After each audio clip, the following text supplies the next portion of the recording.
بسم اللہ الرحمن الرحیم. السلام علیکم ویورز, میں ہوں حیدر حیات خان. آج کی اس ویڈیو میں ہم بات کریں گے کہ آئی ایم ایف نے جو پاکستان کو اب $3 ارب دینے ہیں, اس کے بعد کیا پاکستان معاشی بدحالی کا جو شکار بنتا جا رہا ہے, کیا ہماری معاشی حالات بہتر ہوں گے, کیا ہماری انڈسٹری امپروو کرے گی, کیا آئی ایم ایف کے پیسے آنے سے بزنس کمیونٹی کا اعتماد کوئی بحال ہوگا گورنمنٹ کے اوپر, کیا آئی ایم ایف کے پاکستان کے ساتھ اس ڈیل کے بعد عام آدمی کو کسی طرح کا کوئی ریلیف ملے گا. ان تمام چیزوں کو ہم ڈسکس کریں گے. پہلے تو ایک اچھی خبر یہ ہے کہ آج جس وقت سٹاک مارکیٹ میں کاروبار کا آغاز ہوا تو فوری طور پر سٹاک مارکیٹ نے اتنی تیزی پکڑی کہ 100 انڈیکس جو ہے اس میں 2259 پوائنٹس کا اضافہ ہوا اور اس کے بعد سٹاک مارکیٹ کو بند کر دیا گیا. سٹاک مارکیٹ کا یہ اصول ہے کہ جب وہ اتنے ایک سرٹن پرسنٹیج اس کے اندر انکریز ہوتی ہے, میں ایگزیکٹ پرسنٹیج بھول رہا ہوں, شاید 5% اگر جو ہے وہ انکریز آئے تو سٹاک مارکیٹ 1 گھنٹے کے لیے بند کر دیا جاتا ہے اس کے اندر کاروبار. سملرلی اگر اتنی کمی ہو اس کے اندر تو بھی کاروبار بند کر دیا جاتا ہے. تو اب کافی عرصے کے بعد پاکستان کے اندر سٹاک مارکیٹ کے اندر اتنا امپروو آیا کہ 2259 پوائنٹس کے بعد سٹاک مارکیٹ کو بند کرنا پڑا 1 گھنٹے کے لیے. کاروبار 1 گھنٹے کے لیے سٹاک مارکیٹ میں روک دیا گیا. 100 انڈیکس جو ہے وہ تقریباً 44,000 کے قریب جو ہے وہ چلا گیا. اور ایک تو ہماری دعا ہے کہ پاکستان کے اندر معیشت جو ہے وہ گرو کرے اور سٹاک مارکیٹ بھی اسی طرح بہتر پرفارم کرے, دیگر سیکٹرز بھی پرفارم کریں تاکہ الٹیمیٹلی ملک کے حالات تھوڑے سے بہتر ہوں. لیکن بنیادی سوال یہ ہے کہ جو آئی ایم ایف کا پاکستان کے ساتھ اب معاہدہ ہوا ہے, اس معاہدے کے بعد کیا بزنس کمیونٹی کا کوئی اعتماد بحال ہوگا پاکستان کی حکومت پر, کیا اوورسیز جو ہے وہ پاکستان پیسہ بھیجنا شروع کر دیں گے, کیا آئی ایم ایف اور پاکستان کے معاہدے کے بعد عام آدمی کو کوئی ریلیف ملے گا. ان 3 چیزوں کو ہم ڈسکس کریں گے. سب سے پہلی بات تو ہم کرتے ہیں کہ بزنس کمیونٹی کا کوئی اعتماد بحال ہوا, کیونکہ الٹیمیٹلی معاملات آئی ایم ایف کے پیسے سے تو چلنے نہیں ہیں. معاملات کو چلانے کے لیے اور بڑے فیکٹرز ہیں جس میں بڑا کلیدی کردار ڈیفینیٹلی ہماری بزنس کمیونٹی کا بھی ہوگا. ایک تو یہ کہ آئی ایم ایف کے ساتھ اس معاہدے کے بعد بزنس کمیونٹی کا اعتماد کسی طرح کوئی بحال نہیں ہوا. ایک تھوڑا سا کہہ لیں کہ ماحول میں تھوڑی سی بہتری ضرور آئی ہے, لیکن وہ اس طرح آئی ہے کہ جو ہم کہہ رہے تھے کہ ڈالرز کی بہت زیادہ کمی ہے اور حکومت جو ہے وہ بڑا ڈر رہی تھی ہر اعتبار سے. دیگر ممالک جو ہیں اور دیگر جو فائنینشیل انسٹیٹیوشنز ہیں وہ پاکستان کے ساتھ کسی طرح کی کوئی کانٹریکٹ میں نہیں جا رہے تھے, اس لحاظ سے تھوڑے سے حالات بہتر ہوئے ہیں. لیکن اوورآل آئی ایم ایف کی شرائط کے اندر بہت سی ایسی چیزیں ہیں, جس طرح پیٹرولیم مصنوعات کی قیمتوں کے اندر وہ کہہ رہے ہیں کہ اضافہ نہیں کرنا. آپ نے جو ہے یہ گیس کے اوپر اب آنے والے دنوں میں اس کی گیس کی قیمتیں جو ہیں ان کو انکریز کر دیا جائے گا. اس کا ایک الٹیمیٹلی بڑا اسٹرانگ ریئیکشن آئے گا بزنس کمیونٹی کی طرف سے, خاص طور پہ وہ کمیونٹی جو انڈسٹری سے ریلیٹڈ ہے. اگر پیٹرولیم مصنوعات کی قیمتوں میں اضافہ ہوتا ہے تو ڈیفینیٹلی ہماری انڈسٹری کو بڑا افیکٹ ہوگا اس سے. اگر ہم گیس کے قیمتوں میں اضافہ کرتے ہیں اس کا ایک اپنا امپیکٹ ہوگا, اس کا بڑا فرق پڑے گا. تو ان تمام چیزوں کا جو ہے وہ فرق پڑے گا اور اس سے ہماری انڈسٹری, ہماری بزنس کمیونٹی وہ ٹھیک ٹھاک متاثر ہوگی. تو سب سے پہلی چیز تو یہ کہ آئی ایم ایف کے پاکستان آنے سے بزنس کمیونٹی کو کسی طرح کا کوئی ریلیف نہیں ہے. دوسری اب ہم بات کریں گے کہ آئی ایم ایف کے پاکستان آنے سے کیا اوورسیز کا پاکستان کی حکومت پر کسی طرح کا اعتماد بحال ہوا ہے. ایسی کوئی چیز نہیں ہے.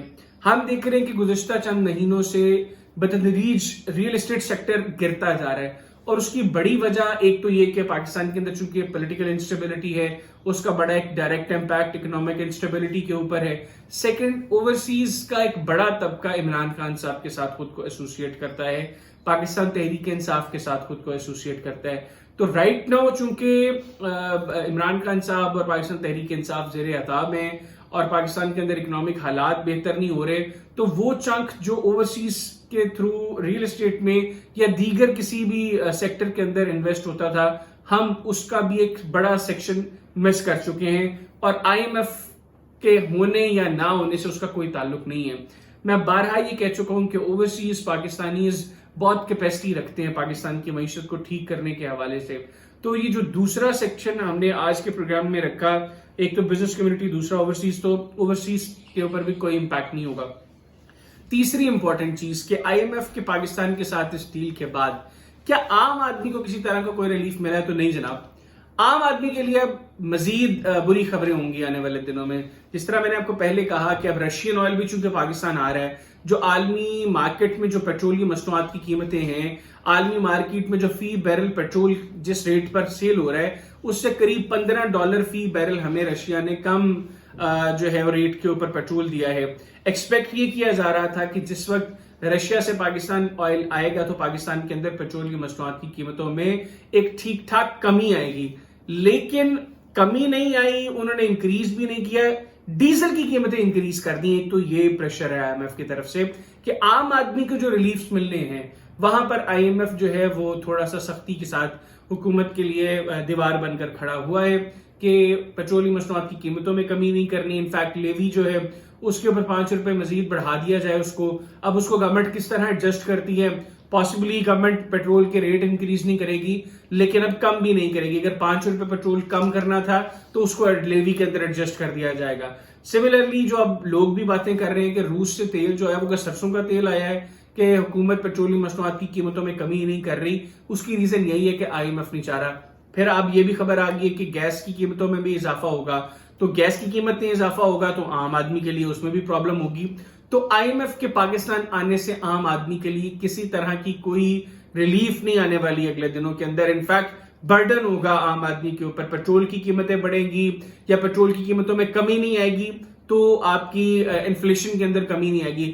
ہاں, پیٹرولیم مصنوعات کی قیمتوں میں اگر کچھ دیر کے لیے کمی کی جائے, کچھ دیر سے مراد میری یہ جو ہر 15 روز کے بعد اسحاق ڈار صاحب آ کر ایک چھوٹا سا پریشر کرتے ہیں, وہ نہیں, کم از کم 2 سے 3 ماہ کے لیے پیٹرولیم مصنوعات کی قیمتوں کا تعین کر دیا جائے گا, اس میں کوئی کمی آئے گی تو اس کا امپیکٹ آنا عام آدمی پر شروع ہوگا.